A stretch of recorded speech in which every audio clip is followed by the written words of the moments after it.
è la regina di tutte le mappe, anzi potremmo definirla l'imperatrice di tutte le mappe dell'antichità.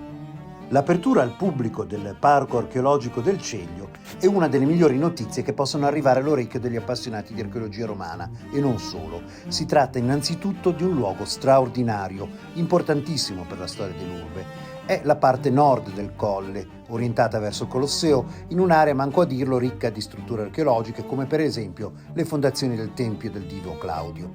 L'area fu progettata nell'Ottocento come passeggiata pubblica, un po' sul modello di quella del Pincio per intenderci, e poi fu utilizzata per la costruzione della palestra della gioventù italiana del Littorio nel Ventennio.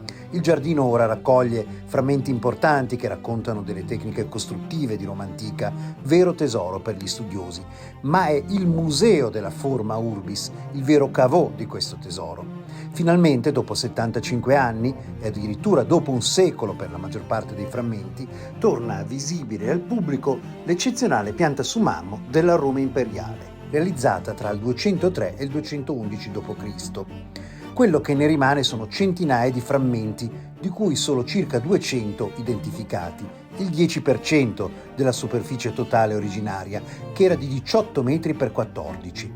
Non c'è documento che ci racconti la capitale dell'impero, diciamo in diretta, come questo.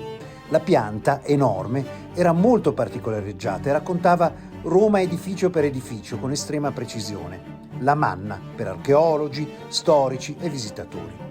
I frammenti sono quel che rimane di quelli trovati nel Cinquecento. Le lastre di marmo, 150, erano affisse originariamente sul Tempio della Pace, poi su una parete di quello che diventò la chiesa dei Santi Cosma e Damiano, al Foro.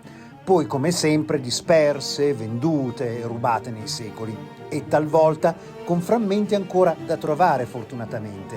Praticamente ogni decennio ne emerge qualcuno. E ognuno ci racconta una piccola frase in più sulla grande storia di Roma.